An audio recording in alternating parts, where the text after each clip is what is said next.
राम राम राम हरे हरे कृष्ण कृष्ण कृष्ण हरे हरे हरे राम राम राम हरे हरे हरे कृष्ण कृष्ण कृष्ण हरे हरे हरे राम राम राम हरे हरे हरे कृष्ण कृष्ण कृष्ण हरे हरे जय जय रघुवीर समर्थ गणेश शारदाश्चैव सद्गुरु सज्जनस्तथा आराध्य दैवतं गुह्यं सर्वमे रघुनंदन कृपा कटाक्षाची किरणे मोहसमुद्राचे आटणे घडे जयत्या श्रीकृष्णे वंदू तया ते श्रीराम जयांचे करिता स्मरण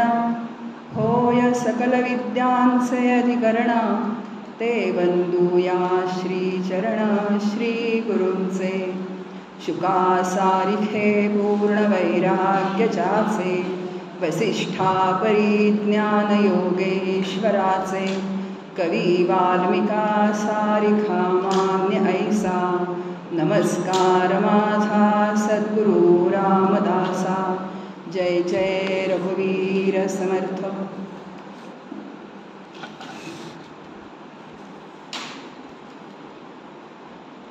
आनंद योगी परमपूज्य सद्गुरु श्री डॉक्टर काकांना मनपूर्वक नमस्कार करते. श्रद्धेय मंदाताईंच्या चरणांना वंदन करते. आपल्या इथे आचार्य दुबई उभे आहेत, स्नेहाताई आहेत, त्यांनाही वंदन करते. आणि आपण सर्वजण जे आहोत नामसाधक त्यांच्या हृदयस्थ भगवंताला वंदन करते. आणि आजचा जो मला विषय दिलेला आहे नवविधा भक्तीमधील नाम महात्म्य. आता खरं 2 सत्र आपण इथे श्रवण केलेली आहेत. जे विद्वान आहेत आचार्यपदी आरूढ झालेले आहेत त्यांच्याकडून आपलं सगळं श्रवण झालेलं आहे आणि अजूनही होणार आहे. त्याच्यामध्ये अगदीच आम्ही कसे आहोत तर लहान आहोत. आम्ही दोघीजणी आहोत, मी आणि इथे प्रज्ञा अगस्ती. त्यांनी आम्हाला इथे संधी उपलब्ध करून दिली आम्हाला इथे विचार मांडण्याची. पण आम्हाला तुम्ही समजून घ्याल जे काही आम्ही बोलणार आहोत ते सद्गुरूंच्या कृपेने बोलणार आहोत. जे काही विचार आहेत ते नवविधा भक्तीमधील नाम महात्म्य असा विषय दिलेला आहे. बघा 9 भक्ती भागवत आणि इतर शास्त्रामध्ये 9 भक्ती सांगितलेल्या आहेत आणि संतांनी सुद्धा आपल्याला 9 भक्ती सांगितल्यात आपल्या ग्रंथांमधून. एकनाथी भागवतामध्ये असेल किंवा समर्थांचा तो दासबोध ग्रंथ जो आहे त्या दासबोध ग्रंथामध्ये 9 भक्ती आपल्यासमोर सांगितलेल्या आहेत. श्रवणम, कीर्तनम, विष्णू नामस्मरणम, पादसेवनम, अर्चनम, वंदनम, सख्यम आणि आत्मनिवेदनम अशा 9 भक्ती सांगितलेल्या आहेत. याच्यातल्या 7 भक्ती ज्या आहेत त्या प्रयत्नपूर्वक कराव्या लागतात. आणि सख्य भक्ती आणि आत्मनिवेदन म्हणजे या 7 भक्ती. आता एक जर आपण विचार केला तर ही प्रत्येक भक्ती जी आहे ही परिपूर्ण भक्ती आहे. आपण नामस्मरण भक्तीचा जर विचार केला तर नामस्मरण भक्तीमध्ये समर्थ म्हणतात की वाल्याकोळी तरुण गेला, प्रल्हाद, ध्रुव बाळ अशी अनेक आपल्याला मोठी मोठी नावं माहिती आहेत की फक्त नामाने ते तरुण गेलेले आहेत. अर्चन भक्ती बघितली का अर्चन भक्तीमध्ये रामकृष्ण परमहंस यांचं आपल्याला नाव घेता येतं. ही अर्चन भक्ती आहे. श्रवण भक्तीमध्ये परीक्षित राजा आहे की तिने 7 दिवसामध्ये श्रवण केलं आणि तो श्रवण भक्तीच्या माध्यमातूनच काय केलं आता साधन हे श्रवण भक्ती आहे आणि तो कृतार्थ झाला. कीर्तन भक्तीचे आचार्य नारद महर्षी आहेत. दास्य भक्ती आहे ते हनुमंत आचार्य आहेत. म्हणजे एक प्रत्येक भक्ती ही परिपूर्ण भक्ती आहे. आणि दुसरा विचार केला तर हा क्रमविकाससुद्धा आहे. आता हा क्रमविकास सर्वसामान्यांसाठी आहे. जे श्रवणापासून सुरुवात करून आत्मनिवेदनापर्यंत जायचं असतं आणि हे माहिती होण्यासाठी म्हणून आपल्याला संतांनी आपल्यासमोर या 9 भक्ती मांडलेल्या आहेत. आणि या 9 भक्तींच्या प्रकारामधून आता या 9 भक्ती आपल्यासमोर ज्या सांगितलेल्या आहेत, बघा हा भक्ती आहे. भक्ती करणारा कोण आहे? आपण लगेच काय म्हणतो? भक्त. आता भक्ती करणारा, आपण लगेच आपलं उत्तर काय येतं? भक्त असतो भक्ती करणारा. कोणाची भक्ती करतो? भगवंताची भक्ती करतो. आपलं सरळ उत्तर असं आहे. पण समर्थ आपल्याला सांगतात विभक्त म्हणजे भक्त नव्हे, भक्त म्हणजे विभक्त नव्हे. जो भगवंतापासून जो वेगळा असतो त्याला भक्त म्हणता येत नाही. जो भक्त असतो तो भगवंताशी एकरूपच झालेला असतो. मग आता आपण भगवंताशी एकरूप झालेले आहोत का? मग आपण सहज काय म्हणतो? अहो तुम्ही कोणाचे भक्त आहात? रोज मी गणपतीच्या मंदिरात जाते, कुणी जर मला विचारलं की अहो तुम्ही कोणाच्या भक्त आहात, तर आपण लगेच म्हणतो आम्ही गणपतीची भक्ती करतो, आम्ही दत्तात्रयांचे भक्त आहोत. आणि संत आपली इथे काय करतात? तर आपली कान उघडणी करतात, आपले डोळे उघडतात आणि म्हणतात की तू भक्त नाही आहेस, तू कोण आहेस? तर विभक्त आहेस. जो भक्त असतो तो भगवंताशी एकरूप झालेला असतो. त्याचं वर्णन नारद महर्षी असं करतात नारद भक्ती सूत्रामध्ये, तो आत्मारामो भवती, आत्मक्रीडो भवती, शांती तृप्ती समाधान निर्भयता. आणि तो त्या भगवंताशी एकरूप झालेला असतो आणि अखंड त्याच्या ठिकाणी शांती तृप्ती निर्भयता समाधान आनंद हे अखंड स्थिर झालेलं असतं आणि त्यालाच भक्त असं म्हटलेलं आहे.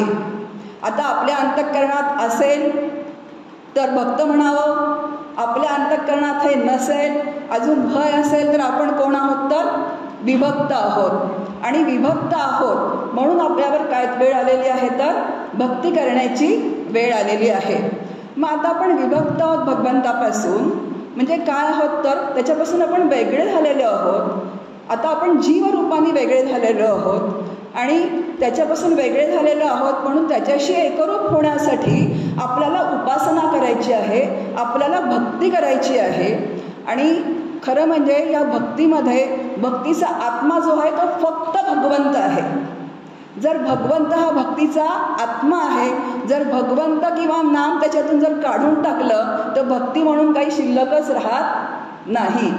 आणि म्हणून आता मग जर आपल्या मनात एक दुसरा प्रश्न निर्माण होतो की जर फक्त भगवंत, त्याचं नाम आणि भक्ती, मग एकच नामस्मरण भक्ती पुरली असती की नाही आपल्याला? एवढे 9 प्रकार कशाला आपल्याला सांगितलेत? श्रवण, कीर्तन, नंतर पुढे अर्चन, वंदन. आता कसं असतं, जसं मी पहिल्यांदाच आपल्यासमोर मांडणी केली की एकतरी प्रत्येक भक्ती परिपूर्ण आहे किंवा हा क्रमविकास होत असतो प्रत्येकाचा. म्हणजे आणि कुणाला कीर्तन भावतं, कुणाला अर्चन भावतं, कुणाला भगवंताचं अर्चन करायला आवडतं, वेगवेगळी फुलं, भांडी, उपकरणं. आणि प्रत्येक जीवाचा हा स्वभाव, म्हणजे प्रत्येक जो उपासक आहे त्याचा स्वभाव काय आहे? तर वेगवेगळा आहे. कुणाला श्रवणातून क्लिक होतं, कुणाला कीर्तनातून क्लिक होतं, कुणाला भगवंताची सुंदर पूजा बघितली की क्लिक होतं, कुणाला दास्यातून क्लिक होतं. म्हणून ह्या एवढ्या भक्तींचे प्रकार. बघा एक उदाहरण सांगते. आता गहू एकच आहे, गव्हाचं पीठ. आता गव्हाच्या पिठाची पोळी होते, त्या पोळीमध्ये पुरण घातलं की पुरणाची पोळी होते, त्याच्यात खवा घातला की खव्याची पोळी होते, त्याच्यामध्ये अजून शिरा घातला की सांज्याची पोळी होते. असे अनेक, एकच गहू पण त्याचे प्रकार काय आहेत? तर विविध आहेत. आणि त्याच्यामध्ये गोडी मात्र एकच आहे. अगदी त्याप्रमाणे हे 9 प्रकार जरी आपल्यासमोर संतांनी सांगितलेले असले तरी त्याच्यातून मला काय घ्यायचं आहे, म्हणजे नामसाधकाला काय घ्यायचे आहे?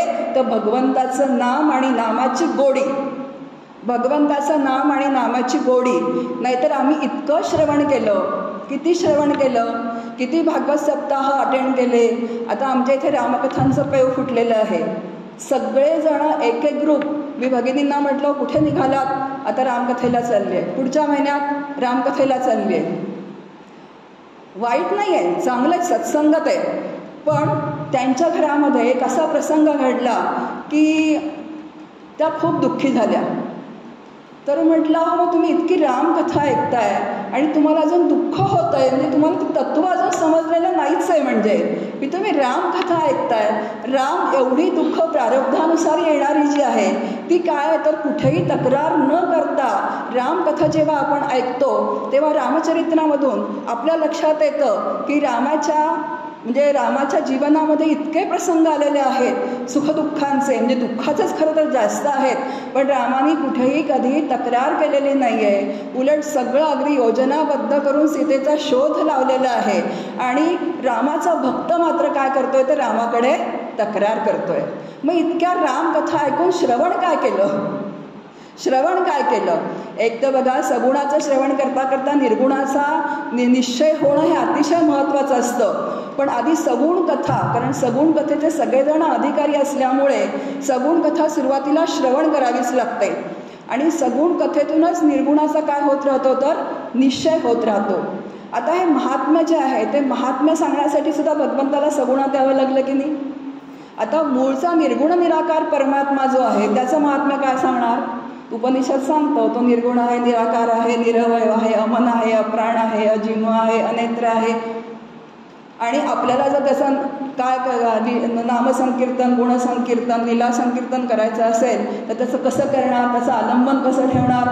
त्या मूळच्या निर्गुण निराकार परमात्म्याला सगुण साकार म्हणजे अवतार जे आहेत ते सगुण साकार आहेत. आणि त्या सगुणाच्या भक्तीमध्ये रंग भरला तो संतांनी.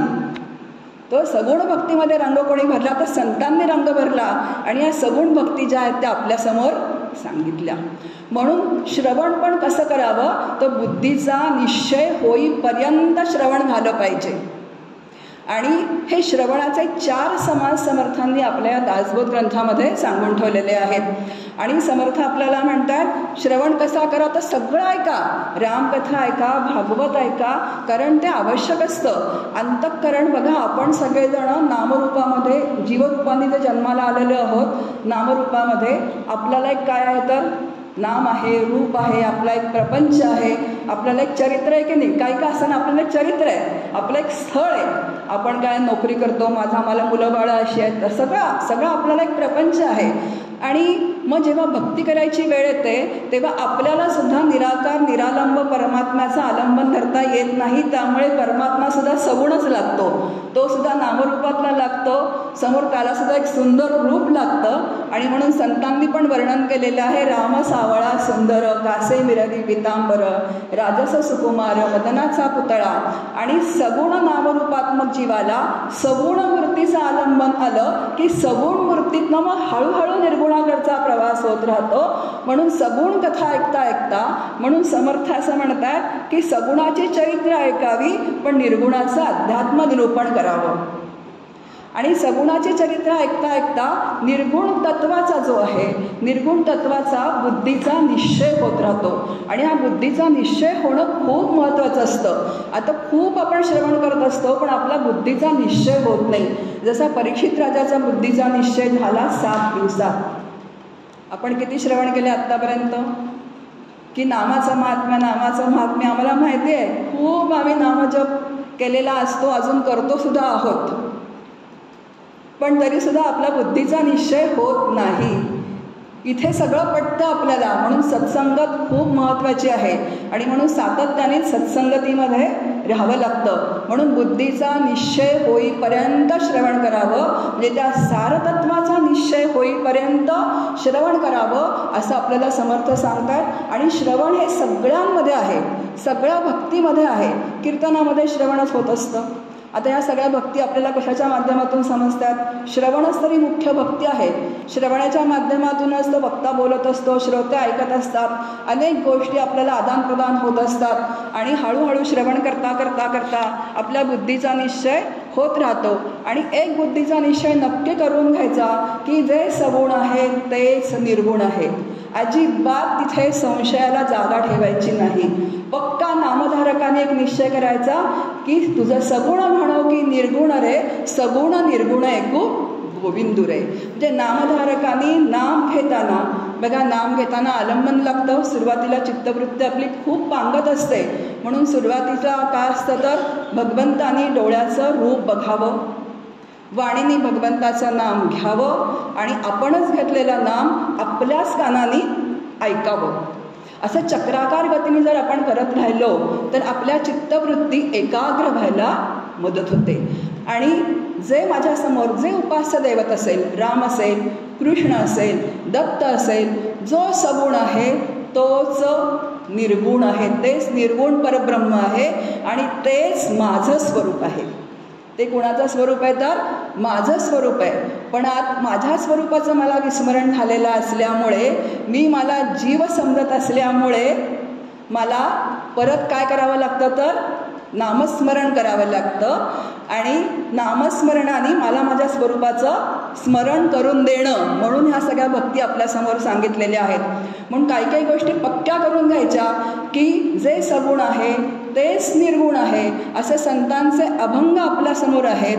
आणि असा निश्चय जोपर्यंत होत नाही तोपर्यंत आपल्याला विचारांना एक निश्चित दिशा जर मिळाली नाही तर कितीही नाम घेतलं तरीसुद्धा जे प्राप्त व्हायला पाहिजे ते प्राप्त होणं शक्य नाही. एक उदाहरण सांगते, लवकर लक्षात येतं. माझ्या मुलाचं लग्न झालं नागपूरला. आता नागपूरला लग्न झालं असल्यामुळे आम्ही वरात झाली, लग्न लागलं, वरात निघाली नागपूरवरून. माझ्या बहिणबाईंनी माझ्याजवळ सगळ्या दागिन्यांचा डबा दिला सुनबाईंचा की हे घेऊन जा, पुण्याला रेल्वेचा प्रवास होता, लांबचा प्रवास होता. म्हणून मी बॅगेमध्ये आधीच सगळ्या दागिन्यांचा डबा व्यवस्थित ठेवून दिला. अगदी आता आम्ही निघणार कार्यालयामधून तेवढ्यात त्यांनी माझ्याजवळ एक सोन्याची नथ दिली तिची. मला म्हणाला की अहो एवढी नथ राहिली चुकून. तर म्हणे आता त्यांनी त्यांची जबाबदारी माझ्यावर टाकून दिली. आता सगळं पॅकिंग झालं होतं सामानाचं. आता ती सोन्याची नथ ठेवणार कुठे हा माझ्यापुढे प्रश्न आला. कुणाला सांगायचं म्हटलं तरी पंचायत. म्हणून मी ती नथ घेतली. माझ्याजवळ एक रुमाल होता, त्या रुमालामध्ये मी ती नथ बांधली आणि माझ्या पर्सच्या आतल्या कप्प्यामध्ये मी ती ठेवून दिली. कुणालाही बोलले नाही की सोन्याची नथ माझ्याजवळ मी ठेवलेली आहे. ट्रेनमध्ये बसलो. आता प्रवास जवळजवळ 18 तासांचा प्रवास. ट्रेनमध्ये बसल्यानंतर गप्पा गोष्टींमध्ये वेळ गेला आणि एकदम माझ्या लक्षात आलं की अरे नथ आपल्याजवळ आहे. आणि मी पर्सच्या त्या कप्प्याला हात लावला की नथ, म्हणजे माझ्या रुमालाची घडी लागली आणि माझ्या लक्षात आलं की नथ आहे.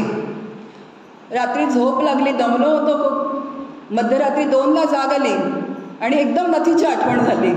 परत हात लावला, रुमालाची घडी लागली, नथ आहे.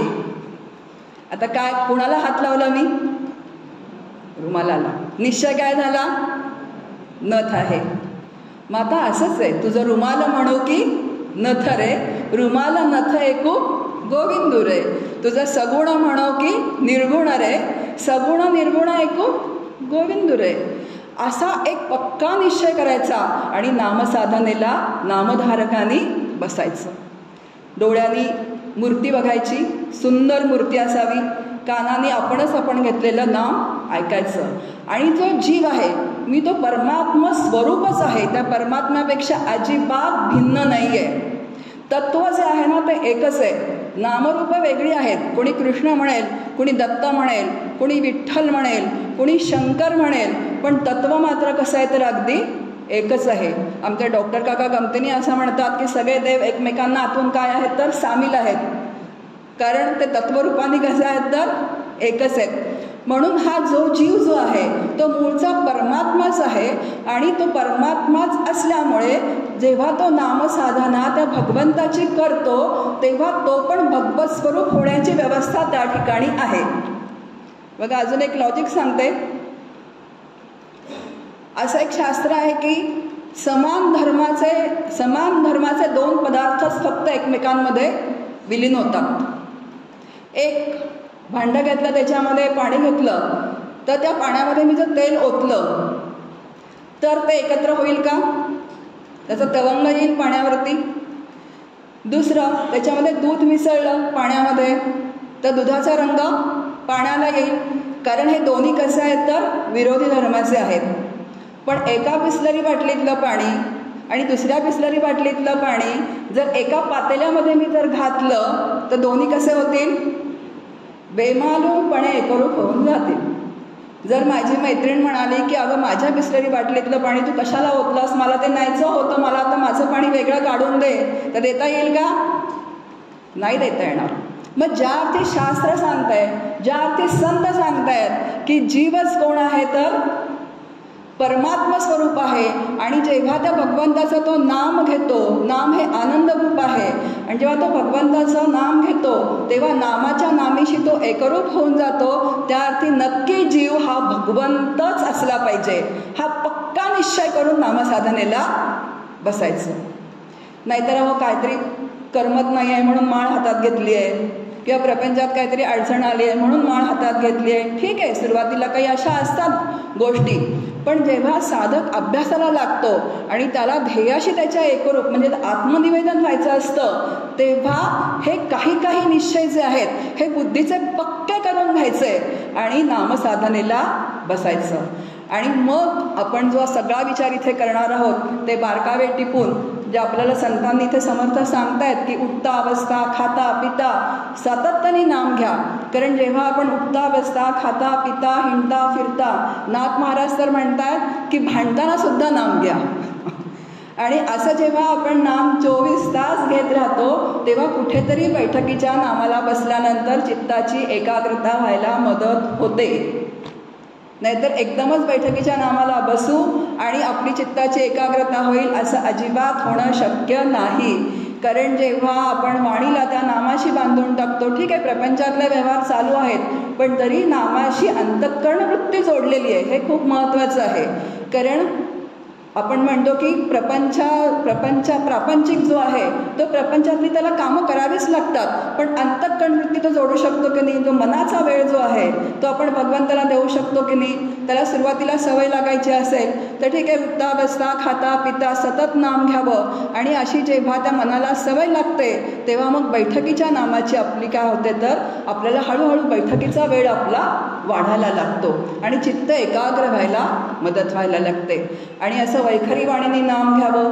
वैखरी वाणीने सातत्याने नाम घेतलं की ते मध्यमा पश्यंती आणि परेमध्ये ते स्थिर होतं. आणि मग नामाच्या आपण सर्कस सगळ्यांनी बघितलेली आहे. सर्कशीमध्ये बघा त्या ज्या सगळ्या असतात ना कसरती करणाऱ्या, त्या कसरती जेव्हा करायला लागतात तेव्हा ते तालवाद्य वाजल्याशिवाय, म्हणजे बँड असतो सर्कशीमध्ये, तो बँड वाजायला लागल्याशिवाय त्यांना कसरती करता येत नाहीत. कारण त्यांचं ते बरोबर ट्युनिंग असतं. अगदी त्याचप्रमाणे नामाच्या तालावरती प्रपंचाची सर्कस करावी. प्रपंच काय आहे, हा सर्कसच आहे. कधीतरी रागवावं लागतं, कधी कुणाला तरी काय करावं लागतं तर एखादा धपाटा मुलांना घालावा लागतो, प्रेमाने बोलावं लागतं. ही सर्कसच आहे प्रपंचाची. मग ही प्रपंचाची सर्कस जी आहे ती नामाच्या तालावर अतिशय लयबद्ध रीतीने करावी, पण नामाच्या आतला ताल अजिबात बिघडू देऊ नये. हे कारण कसं असतं माहिती आहे का, इथे जे मी आत्ता म्हटलं की बाल्याकोळी नारद महर्षींनी सांगितलं की तू जा तुझ्या बायकोला विचार की माझ्या या चोरीत वाटेकरी तुम्ही आहात का म्हणून. जेव्हा बायका मुलांनी सांगितलं की आम्ही तुमच्या ह्याच्यामध्ये सहभागी नाही आहोत, तेव्हा त्याच्या बुद्धीचा पक्का निश्चय झाला की हे सगळं काय आहे, अशाश्वत आहे. आणि तो नारद महर्षींनी दिलेला नाम घ्यायला जो बसला तो अंगावर वारुळं चढली आहेत त्याच्या. जेव्हा नारद महर्षी काही वर्षांनी परत आले तेव्हा त्यांना त्या वारुळातनं ऐकू आला आवाज की श्रीराम जय राम जय जय राम. म्हणजे इतका बुद्धीचा निश्चय व्हायला लागतो. आपला होत नाही असा निश्चय, म्हणून सातत्याने आपल्याला तत्कथनम तत्श्रवणम तत्वचनम हे करावं लागतं. वेगळा नामसाधनेला बसले नाममाळ घेऊन आणि खूपच डास होते. एक डास होऊन मला चावला की लगेच चुळबुळ सुरू होते. मग वारुळं चढणं तर खूपच दूर झालं आणि तसं अपेक्षित पण नाही आत्ता.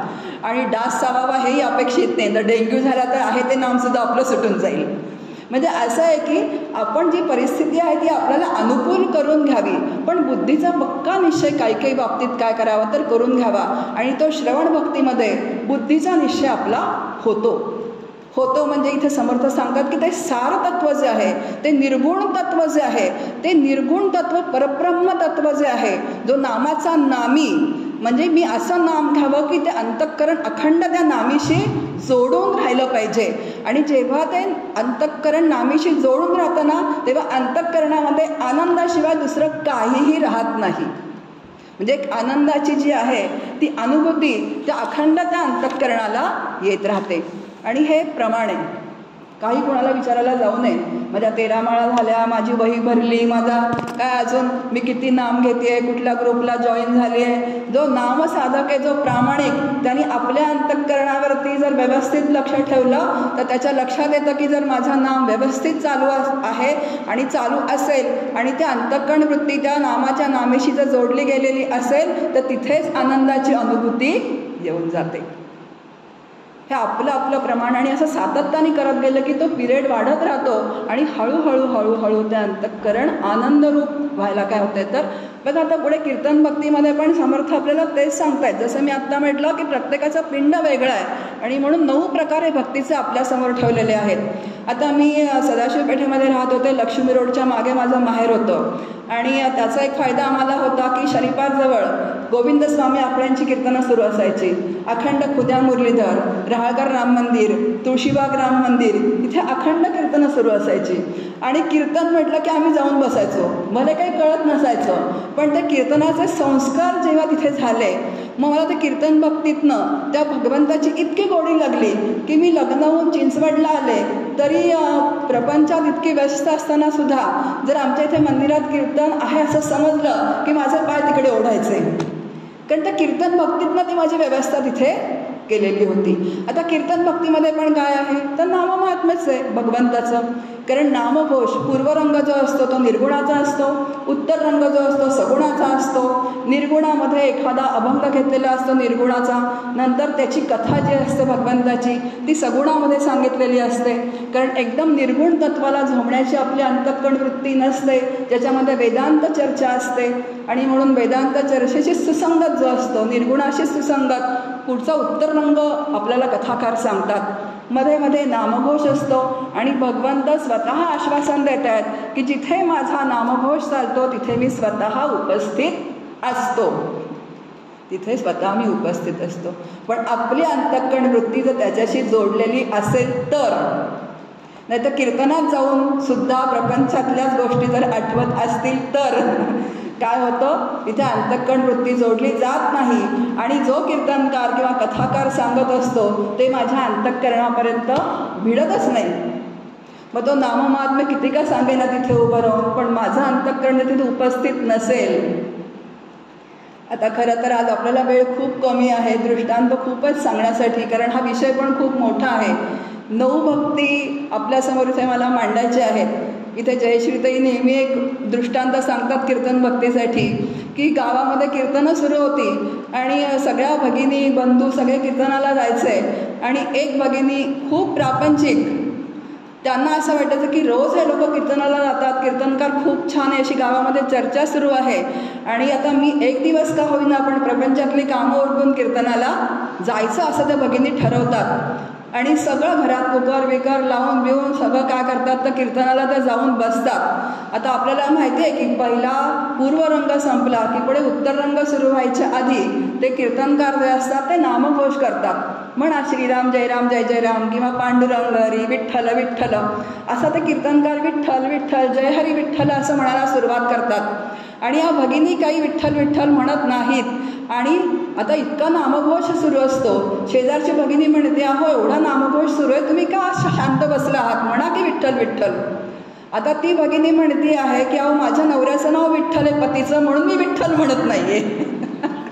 आता सांगण्याचं तात्पर्य असं आहे की त्या कीर्तनामध्ये सुद्धा जर आपण प्रपंचच घेऊन गेलो तर तो समोरचाच इतकं नामाचं महात्म्य सांगतोय, त्या भगवंताची सगुणहारी कथा सांगतो आहे, त्याच्यात आपलं चित्त नसेल तर त्याचा काहीही उपयोग होत नाही. म्हणून मुख्य जो आहे की अंतःकरण नावाचा जो घटक आहे तो त्या भगवंताशी जोडला गेला पाहिजे, तो भगवंताशी जोडला गेला पाहिजे. नाही तर कितीही तुम्ही काही करा त्या अंतःकरण जोडला गेला नसेल तर कितीही तुम्ही काय म्हणू आपण तो परमार्थाचा काय होतो तर प्रपंचच होतो खरं सांगायचं तर. परमार्थाचा प्रपंच होतो. फक्त बाहेरच्यांना असं दिसतं की यांनी किती शिबिरं अटेंड केली, यांनी किती प्रवचनं ऐकली, यांनी कीर्तनं किती ऐकली, किती नामजप केला, पण जे त्याच्यामध्ये स्वार्थ माझा आहे, जे मला मिळायला पाहिजे ना ते मला मिळत नाही. खूप मोठं नुकसान कोणाचं आहे तर ते माझं आहे. म्हणून कीर्तन भक्तीमध्ये पण काय तर नामस्मरणच आहे आणि ते तत्वच आपल्याला इथे जे आहेत ते समर्थ सांगतात. आणि पुढे आपल्यासमोर पादसेवन भक्ती जी येते त्या पादसेवन भक्तीमध्ये सुद्धा आता इथे समर्थ असं म्हणतात की पादसेवन म्हणजे श्रीगुरूंच्या चरणांचं सेवन म्हणजे पूजन. आता मुख्यत्वे करून श्रीगुरूंच्या, कारण भगवंताचे चरण आपण मूर्तीरूपाने, आता मूर्ती असेल तर आपण भगवंताची करतो, षोडशोपचारे पूजा जी आहे ती पूजा करतो. पण पादसेवन म्हटल्यानंतर आपल्यासमोर श्रीगुरूंचे चरण. आता श्रीगुरूंचे चरण म्हणजे पाद्यपूजा करायची हे तर आहेच, पण पाद्यपूजा करायची म्हणजे काय हो, पाद्यपूजा सगळेजण करतात, ज्यांना संधी मिळेल तेही करतात. गुरुपौर्णिमेला पाद्यपूजन होतं, पण मुख्य त्याच्यामध्ये जे आहे की त्यांनी जे आपल्याला विचार दिलेले आहेत त्या विचारांचं काय तर त्याप्रमाणे आचार करणं, याला इथे समर्थ पादसेवन असं म्हणतात. पादसेवनतेची जाणावे काया वाचा मनोभावे, सद्गुरूंचे पाय सेवावे सद्गती कारणे. आणि का सेवायचे तर सद्वस्तू दाखवितो सद्गुरू. जो सद्वस्तू दाखवतो, जे त्या परब्रह्म स्वरूपाची अनुभूती आणून देतो त्यांना सद्गुरू असं म्हणतात.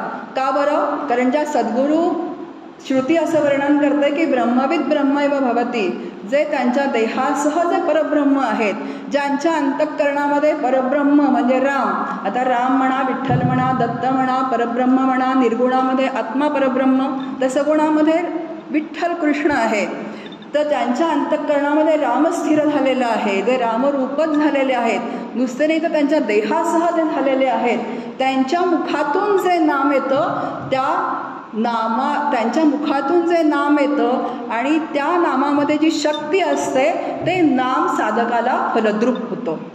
ती संकल्प शक्ती जी आहे ती काय होते तर साधकाच्या अंतःकरणात, तो संकल्प साधकाच्या अंतःकरणात ते नामाचं बीज रोवतो. काल स्नेहाताई ज्या बोलल्या होत्या की सबीज नाम जे आहे ते सद्गुरूंच्या मुखातूनच ते नाम यावं लागतं आणि मग ते नाम सद्गुरूंनी जे दिलेलं असेल ते नाम त्या दिवसापासून घ्यायला सुरुवात करणं हीच पादसेवन भक्ती आहे.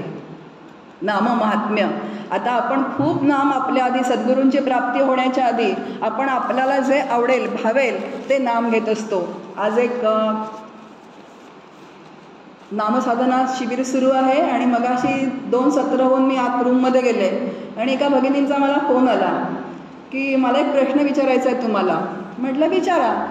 तर म्हणाले, अहो मला ना श्रीराम जयराम जय जयराम खूप नाम आवडतं आणि डॉक्टर काकांचा मी अनुभव घेतला आहे, पण त्यांनी मला ओम नमः शिवाय दिलेलं आहे. मी त्या मनात म्हटलं की तुम्ही शिबिराला यायला पाहिजे होतं खरं तर. पण माहिती नाही, योगायोगाने काय माहिती नाही, त्यांनी त्याच वेळेस फोन केला. पण सद्गुरूंच्या मुखातून जे नाम आलेलं आहे तेच नाम घ्यायचं. ठीक आहे, पहिला संस्कार जो आपला असतो ते नाम आपल्या मुखात येत राहतं, पण तरीसुद्धा जर सद्गुरूंनी दिलेलं आपण नाम जर प्रयत्नपूर्वक घेत राहिलो तर आपोआप आपण या नामावरून त्या नामावर शिफ्ट होऊन जातो. हे आपल्याला सुद्धा कळत नाही, पण घेणं तर आपलं काम आहे ना. की सद्गुरूंचा आपण अनुभव घेतलेला आहे, सद्गुरूंवर आपली श्रद्धा आहे, आपली निष्ठा आहे, त्यांची संकल्पशक्ती त्या नामात आहे, त्यांनी दिलेलं नाम आपण प्रयत्नपूर्वक घेणं ही माझी जबाबदारी आहे. आणि त्या जबाबदारीपूर्वक जर मी नाम घेतलं तर हळूहळू त्यांनी दिलेल्या नामावरतीच, कारण ते नाम त्यांनी जे दिलेलं आहे ते नाम घेण्यातच माझं कल्याण आहे. कल्याण आहे म्हणजे त्याच नामाच्या माध्यमातून मला परमात्मा स्वरूपाची प्राप्ती होणार आहे. ही काय पाहिजे तर श्रद्धा आणि निष्ठा. म्हणून समर्थ म्हणतात ही चौथी भक्ती जी आहे, या चौथी भक्ती जेव्हा आपण सद्गुरूंची करतो तेव्हा गुह्य गोष्टी ज्या आहेत त्या उलगडायला लागतात की ते तत्व कसं आहे. आता गुह्य गोष्टी म्हणजे काय तर आपण खूप असं म्हणजे नाम घेणारा कोण आहे, कुणाचं नाम घेतो, हे सगळं काही आपल्याला माहिती नसतं. म्हणजे नामाच्या माध्यमातून काय होतं. आता नाम घेणारा कोण आहे असं सुरुवातीला जर प्रश्न विचारला की आपण म्हणू की बाणी नाम घेते का, किंवा मन नाम घेतं का चित्त नाम घेतं का आत्मा नाम घेतो, इतकी आपण म्हणतो की इतके संशय असतात त्या प्रांतामध्ये. आता वाणी आपण कोणी म्हणतो की वाणी नाम घेते, आम्ही वाणीने नाम घेतो. आता वाणी नाम घेते का, जेव्हा तुकोबा म्हणतात घेई घेई माझे वाचे गोड नाम विठोबाचे, तेव्हा तुकोबा वाणीला सांगतात की तू नाम घे. घेई घेई माझे वाचे म्हणजे माझी वाणी आहे ती. मी वाणीला ज्या अर्थी सांगते तेव्हा वाणी माझ्यापेक्षा वेगळी आहे की नाही. मग आपण मन नाम घेतं का, मनात येथे धाव घेई विठ्ठलाचे चरणी राही. मन पण माझं आहे म्हणजे मी म्हणजे मन नाही. चित्त पण आहे, घार फिरे आकाशी तिचे चित्त पिलापाशी. मग आता चित्त पण काय अवधारण करतं, चित्त माझं आहे म्हणजे मी पण चित्त नाही. मग आत्मा नाम घेतो का, आत्म्याला नाम घेण्याची काय आवश्यकता आहे, तो तर आत्मतृप्त आहे. मग आता नाम घेण्याची पाळी कुणावर येते तर जीव नाम घेतो. आणि ह्या सगळ्या ज्या गुह्य गोष्टी आहेत, भगवंताचं स्वरूप काय आहे, तो सुखरूप आहे, तो सुखरूप आहे तर जीव नाम घेता घेता सुखरूप तत्वाशी एकरूप होऊन जातो. या सगळ्या ज्या गुह्य गोष्टी आहेत या सद्गुरूंच्या सहवासामध्ये म्हणजे सद्गुरूंच्या भक्तीने ज्या आहेत त्या आपल्याला उलगडायला लागतात. म्हणून समर्थांनी इथे म्हटले चौथे भक्तीचे प्रसंगे गौप्यते प्रगटे लागे. आता इथे सुद्धा खूप आहे म्हणजे म्हणूनच नामाचं महात्म्य. आता खरं म्हणजे मला तर मध्ये हा विषय जेव्हा दिला तेव्हा मला असं वाटलं की सगळ्यातच नामाचं महात्म्य, आता वेगळं असं काय सांगायचं याच्यामध्ये म्हणजे. पण तरी फोकस्ड आपण ज्याच्यामध्ये करतो की फोकस करायचं की सद्गुरूंनी दिलेलंच नाम श्रद्धेने घ्यायचं, कुठलाही संशय न घेता. आणि असं नाम घेत राहिल्यानंतर जसं आपण म्हणतो की नामानेच श्रद्धावान लभते ज्ञानम, आणि मग नामच एक परिपूर्ण साधन आहे असं आपल्याला हळूहळू लक्षात यायला लागतं. कारण ते सद्गुरूंच्या कृपेनेच त्या गोष्टी आपल्याला सगळ्यात लक्षात यायला लागतात. कारण कोणी भगवद्गीतेचा अभ्यास करतं, कोणी अनेक शास्त्रग्रंथांचा अभ्यास करतं आणि नामधारकाला असं वाटतं की अरे मी तर नामच घेते, मी कसलाच अभ्यास करत नाही आहे. मग स्वतःला तो कमी लेखायला लागतो. पण सुरुवातीचं साधन जे आहे ते नामच आहे. आणि नाम जेव्हा आपण श्रद्धेने घेतो तेव्हा सद्गुरूंच्याच कृपेने म्हणजे नामाच्याच कृपेने आपल्याला ज्ञानाची प्राप्ती हळूहळू हळूहळू ते ज्ञानाचं पण आकलन व्हायला लागतं आणि ज्ञानाची प्राप्ती होऊन जाते. पुढे आपल्यासमोर ठेवलेली आहे ती अर्चन भक्ती आहे. आता अर्चन भक्तीमध्ये बघा एक लक्षात ठेवा की या सगळ्यामध्ये नाम म्हणजे जे आहे ते चेतन तत्व आहे. एक चेतन तत्व आणि दुसरा तो जीवात्मा आहे. एक जीव चैतन्य आहे आणि दुसरं आत्मचैतन्य आहे. आता दोन असं म्हणायचं का खरं म्हणजे मगाशी आता मी म्हटल्याप्रमाणे जो जीव आहे तोच कोण आहे तर तोच आत्मा आहे. पण आता जीव चैतन्य आणि आत्मचैतन्याशी जोडायचं असेल तर नाम पण हे चेतन आहे त्याच्यामध्ये. या भक्ती ज्या आहेत ना या सगळ्या तसं म्हटलं तर सगळ्या अचेतन जड आहेत, पण त्याच्यामध्ये एकच चेतन तत्व जे आहे ते फक्त नाम आहे. आता अर्चन भक्तीमध्ये जेव्हा अर्चन केलं जातं तेव्हा अर्चन कशाचं करतो आपण. आत्ता दिवाळी होऊन गेली, नवरात्र गणपती बरेच सणवार होऊन गेले चातुर्मासामध्ये. गृहिणी ज्या असतात त्या लॉकरमध्ये ठेवलेली भांडी काढतात चांदीची. नंतर अजून आता आमच्या बागेमध्ये फुलं येतात. आता आमच्या बागेमध्ये सध्या इतकी फुलं येत आहेत की रस्त्यावरची लोक तोडून तोडून आपल्या देवांना वाहतात काठीने ओढून ओढून. का तर आमच्या देवाला जास्वंद आवडते, आमच्या बागेमध्ये जास्वंदीचं झाड नाही आहे. आता हे अर्चन आहे ना, आहे म्हणून आपण देवा दुसऱ्याच्या बागेतनं तोडून आणून फुलं भगवंताला वाहिली. चांदीची भांडी ती आपली हौस आहे का देवाची हौस आहे. आपलीच हौस आहे. आम्हाला चांदीचा तांबडा पाहिजे, चांदीचं बळीपंचपत्र पाहिजे, चांदीचा देवारा पाहिजे. आता ठीक आहे वैभव आहे, देवाचं वैभव वाढवावं असं समर्थ म्हणतात की ते वैभव नक्कीच आहे, ते वाढवावं सुद्धा. पण इथे अर्चन कोणाचं करावं तर रामकृष्ण परमहंस जेव्हा कालीमातेची पूजा करायचे तेव्हा कालीमातेला फुलं वाहता वाहता ते त्या तत्वाशी ते इतके एकरूप होऊन जायचे की त्या कालीमातेला फुलं वाहता वाहता ते स्वतःवरती फुलं वाहून घ्यायचे. म्हणजे इतकी एकरूपता तिथे. आणि या एकरूपतेसाठी ह्या भक्ती आहेत. आणि आपण तेवढं सोडून बाकी सगळं करतो. मुद्दा हा आहे म्हणजे हे सगळ्यांचं होतं, आमचं पण तसंच झालेलं, तसंच होतं अजूनही की थोडीशी बहिर्मुखता असते त्या जीवात्म्याला. त्यामुळे साधारण तो सगळ्या ह्याच्यामध्ये रमलेला असतो. आणि मुख्य देवाची जी एकरूपता व्हायला पाहिजे पूजेमध्ये म्हणा किंवा अर्चनामध्ये सुद्धा म्हणा, अर्चन करताना सुद्धा म्हणा, ही जी एकरूपता व्हायला पाहिजे ती एकरूपताच होत नाही आपली. आणि म्हणून समर्थांनी ते जड आत्मनिवेदन जर सांगितलं आहे. पण समर्थ म्हणतात काया वाचा आणि मने चित्ते वित्ते जीवे प्राणे, म्हणजे स्वतःचा प्राण जो आहे तो सुद्धा भगवंताला अर्पण करावा. बरं, जड आत्मनिवेदन म्हणजे वस्तू असोत नसोत, पण समर्थ म्हणतात मानसपूजा करा. हो, मानसपूजेमध्ये तर तुम्ही काही कितीही गोष्टी आणू शकता, त्याला काहीच मर्यादा नाही आहे. अगदी हिऱ्यांचा हार मला परवडत नाही आहे, पण हिऱ्यांचा हार मी घालू शकते देवीला, हिऱ्यांचा हार घालू शकते मी कृष्णाला. पण तिथे मुख्य जो भाग आहे तो अंतःकरण जोडण्याचा आहे. आणि भक्तीमध्ये अंतःकरण जेव्हा भगवंताशी जोडलं जातं तेव्हा त्याच्याशी एकरूप होतं, तेव्हा तो अंतःकरण नावाचा घटक जेव्हा स्वतःला विसरतो तेव्हा तो त्याशी एकरूप होऊन जातो, म्हणजे जीवात्मा त्या तत्वाशी एकरूप होऊन जातो. आता ह्याच्यामध्ये नाम आहेच की नाही, पण नामाच्या म्हणजे विविध प्रकार हे आपल्यासमोर हे भक्तीचे सांगितलेले आहेत. नाम तर ह्या भक्तीचा प्राणच आहे, म्हणजे भगवंत हा भक्तीचा काय आहे तर आत्माच आहे. आणि म्हणूनच या भक्ती आपल्याला सगळ्या काय तर आपल्याला संतांनी इथे सांगितलेले आहेत. अर्चन भक्तीनंतर आपल्यासमोर सांगितलेली आहे ती बंधन भक्ती सांगितलेली आहे.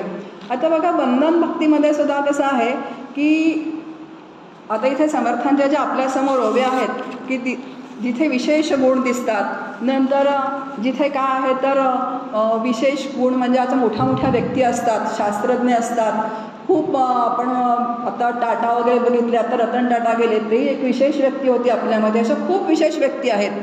आता त्या पण भगवंताच्याच विभूती आहेत, त्या भगवंतानीच आपल्या कल्याणार्थ इथे पाठवलेल्या आहेत. मग त्यांनाही नमस्कार करावा, कारण प्रत्येक जीवात्म्यामध्ये ते चेतन तत्व आहे. आणि आपल्या अवतीभोवती त्यांना आपण वंदन करू जे मोठे आहेत, नंतर संत साधू आहेत त्यांना आपण वंदन करतो, पण आपल्या घरात जे असतात त्यांना आपण वंदन करायला थोडे जिथे काय असतात दुर्गुण असतात तिथे आपण वंदन करायला कचरतो. पण त्याच्यामध्ये सुद्धा ते तत्व आहे. ते जे दुर्गुण आहेत किंवा जे काही गुणदोष असतील ते कुणाचे आहेत? जीवात्म्याचे. ते आत्मतत्वाचे नाही आहेत, ते भगवंताचे नाहीत. भगवंत तितकाच तेवढाच तसाच सगळ्यांमध्ये एक आहे. पण मी कुणाला वंदन करते? त्या जीवात्म्याकडे बघते आणि मग वाकायला नको वाटतं, असं वाटतं यांना काय नमस्कार करायचा आहे, हे कोण आहेत. पण तिथे जर आपली काय असेल तर हा विचार जागा असेल, संत विचार, तर आपण लगेच वागतो. अरे हा जीवात्मा आहे, तो माझ्याशी कसाही का वागेना, कसाही का बोलेना, पण त्याच्या आत्मतत्वाला, त्याच्यातल्या भगवंताला मी नमस्कार करणार आहे. आणि जेव्हा असा सतत आपण नम्र होत राहतो तेव्हा नम्र झाला भूता तेणे कोंडिले अनंता. जिथे नम्रता हा गुण असतो तिथे त्याच्या अंतःकरणामध्ये भगवंत राहतो. म्हणून साधू संत काय असतात तर नम्र असतात. जयाचे हृदय भगवंत अचळ राहिला निवांत, तो सहजी बोलत ते ब्रह्मनिरूपण.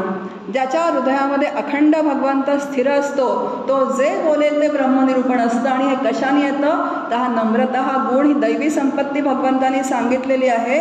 आणि असं आपल्याला जर नामधारकाला भगवत स्वरूपायचं असेल म्हणून वारकरी संप्रदायामध्ये बघा एकमेकांना नमस्कार करतात, कारण ती सवय लागावी म्हणून. पण सवय लागावी म्हणून नमस्कार करतो आपण, पण तिथे आतमध्ये आपल्या अंतःकरणात अहंकार निर्माण होतोय की नाही, किंवा आपण खरंच नम्र झालेलं आहोत की नाही, हे आपल्याला कळत राहतं. आणि आपल्या अंतःकरणावरती आपण लक्ष ठेवणं हे साधकाचं, नामधारकाचं खूप महत्त्वाचं काम आहे. दुसऱ्याच्या अंतःकरणावरती लक्ष ठेवायचं नाही. आमच्या इथे एका कार्यालयामध्ये महाराजांचा उत्सव चालतो, तिथे असे खूप उत्सव होतात आणि अशी मी खूप बोलणी ऐकते. अहो इतके वर्ष नाम घ्यायला येतात ना, पण अजून जागा सोडत नाहीत बसायची, अजून जागा सोडत नाही. आलं की म्हणतात माझी जागा ठेव. मग काय उपयोग इतके दिवस नाम घेऊन. म्हणजे अशा ज्या गडबडी आहेत ना ह्या. आणि दुसरा त्याच्यामध्ये मुद्दा असतो की ज्या त्यांना बोलत असतात ना ताई तशाच असतात. मुख्य म्हणजे त्याच्याविषयी आपल्याला काही घेणं देणं नाही आहे. ते जसं चालतं तसं चालू देत. महाराज त्यांना बुद्धी देतील, तो भगवंत त्यांना बुद्धी देईल, त्यांच्याकडनं तशी साधना करून घेईन.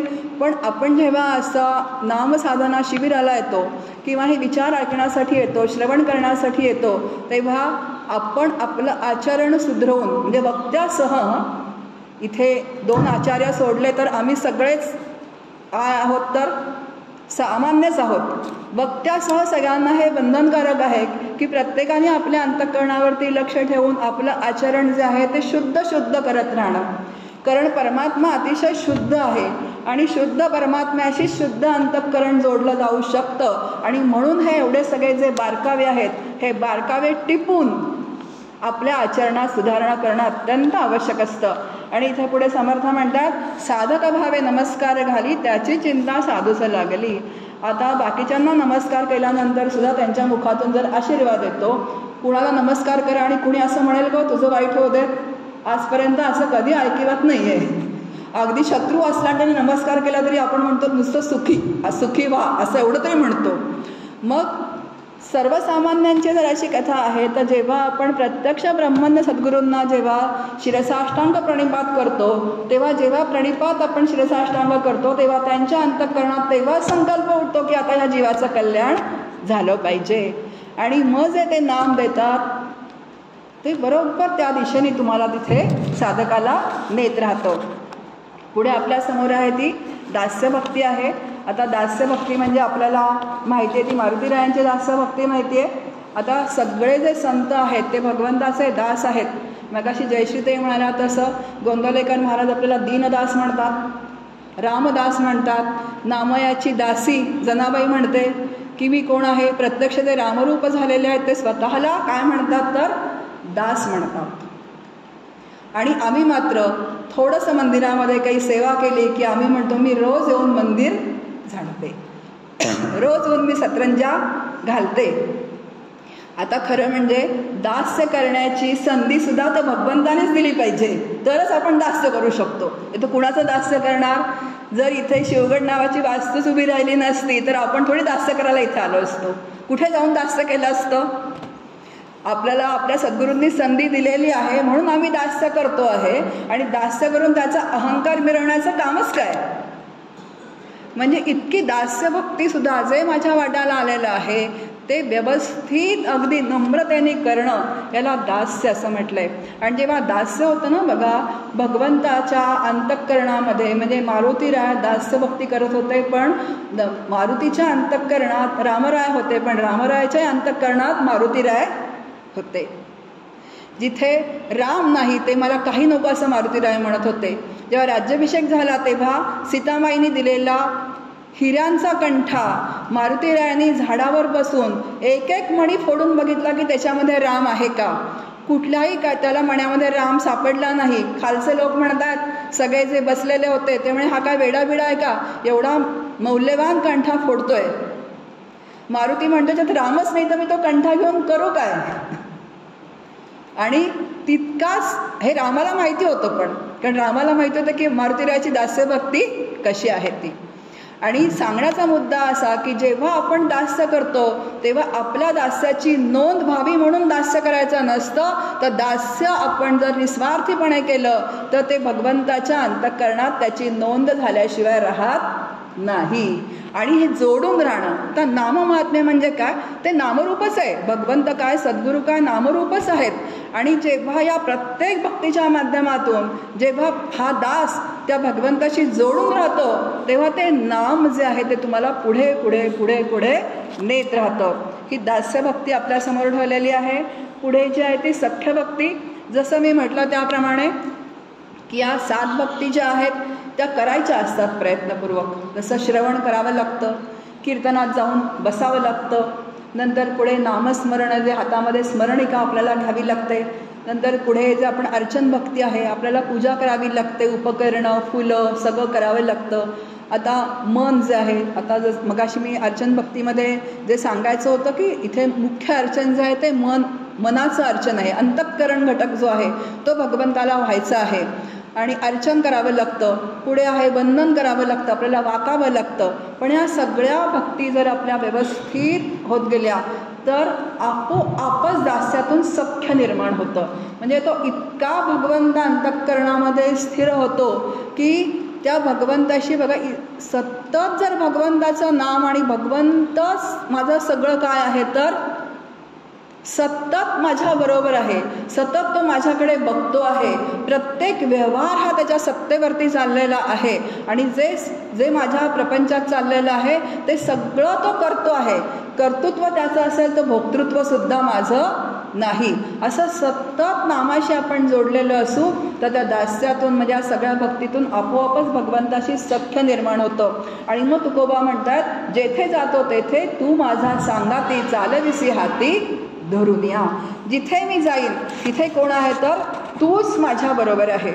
आता आपण सुरुवात केली होती की वैखरी वाणीने हे नाम सुरू होतं, वैखरी मध्यमा पश्यंती, आणि नंतर असं म्हटलं की जो आपण जप करत असतो ते त्याचं रूपांतर अजपा जपामध्ये होतं. म्हणजे त्याचं अजपा जप आपोआपच ते म्हणजे स्मरणा वाचून नाम अंतःकरणामध्ये सुरूच राहतं आणि ते नाम ह्या सख्य भक्तीमध्ये अखंड सुरू राहतं.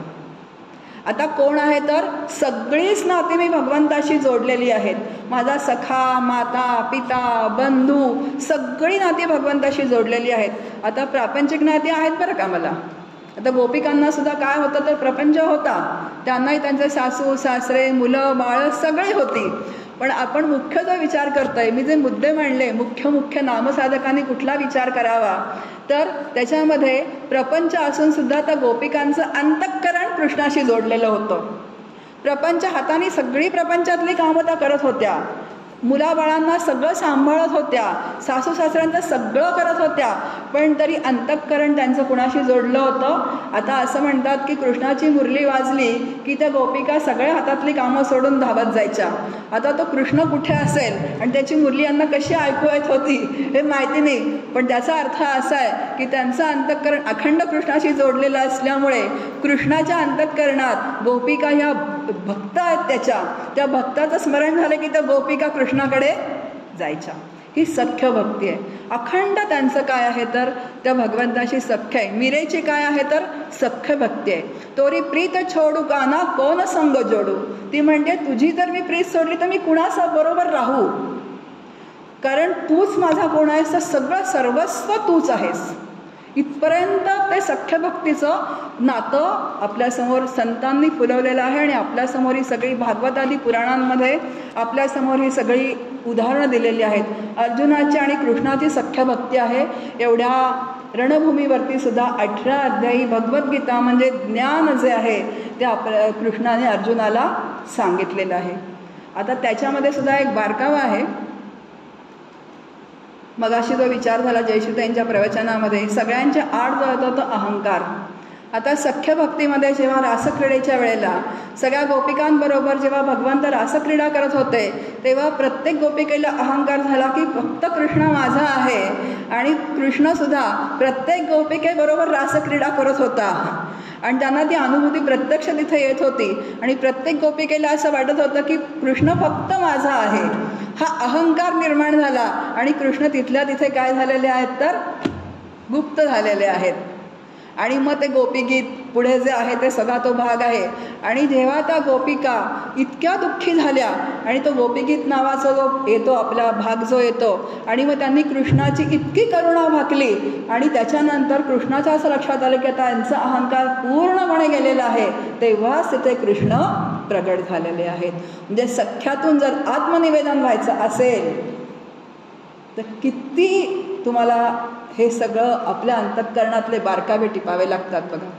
म्हणजे आपण भगवंताच्या जवळ गेलो पण भगवंताला इतकासा सुद्धा अहंकार तिथे काय म्हणू आपण त्याच्यापासून आपला दूर ठेवतो. म्हणून सख्य भक्तीतनं आत्मनिवेदन जर व्हायचं असेल तर हे सख्य भक्तीतलं सुद्धा ह्या ज्या काही छोट्या छोट्या गोष्टी आपल्याला कथांच्या मार्फत आपल्याला सांगितल्या जातात भागवतामध्ये. आता ह्या सांगितल्या का जातात तर आपल्या अंतःकरणामध्ये असा जर अहंकार निर्माण झाला असेल, सगळ्यात जवळची कोण आहे सद्गुरूंच्या, मीच, जावं तर मीच. फार फार शटल गोष्टी असतात बघा. म्हणजे आपण असं कधी भावत जातो ना, म्हणजे येतो एका टप्प्यावरती पण त्या जीवाचं काहीतरी असेल म्हणजे ते, आणि त्या एका टप्प्यावरती येतो आणि कुठेतरी घसरण जी होते ना म्हणतो आपण ती घसरण होऊनच जाते. पण एवढं चांगलं आहे की घसरण झालेली आहे कळलं मला, तर ती घसरण झालेली कळल्यानंतर आता मला परत ह्या अभ्यासाने परत आपण जागेवर येतो आणि ती व्यवस्था तर सद्गुरूंचीच असते. आणि म्हणून भगवंत सांभाळतो जे म्हणतात ना, तो या अर्थीच आपल्याला सातत्याने काय करत असतो, तर तो सांभाळत असतो. आपले गुणदोष आपल्याला तो दाखवून देत असतो. कारण जीवात्मा जो आहे तो गुणदोषयुक्त आहे. समर्थ म्हणतात, आपले अवगुण वाटती गुण या नावमूर्ख. आपले अवगुण इतके सहज असतात की ते आपल्याला गुणच वाटतात आणि आपण ते बरोबर धरूनच चालत असतो.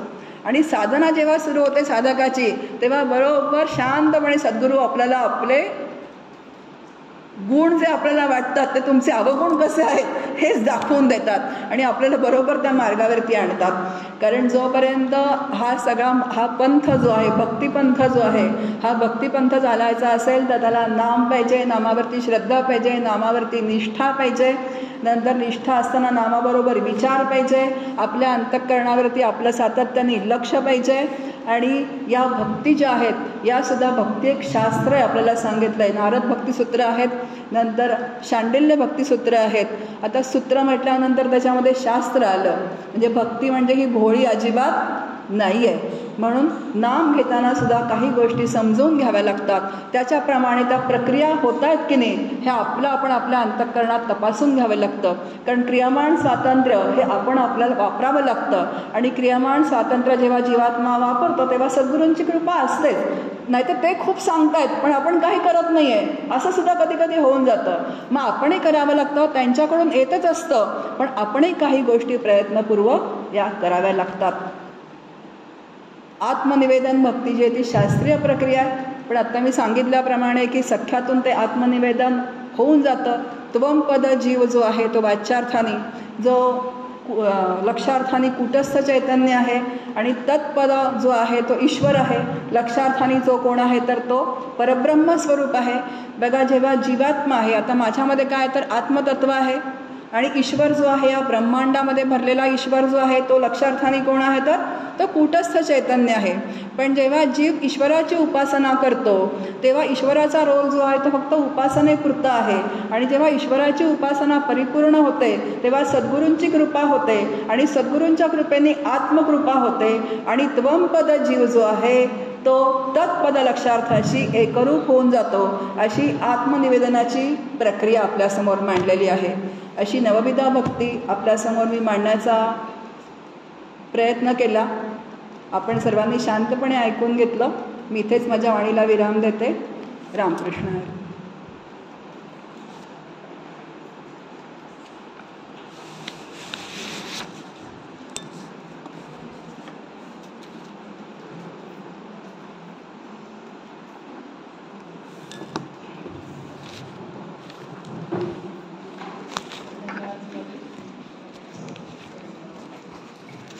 प्रत्येक भक्ती म्हणजे श्रवण, कीर्तन, पादसेवन, अर्चन, वंदन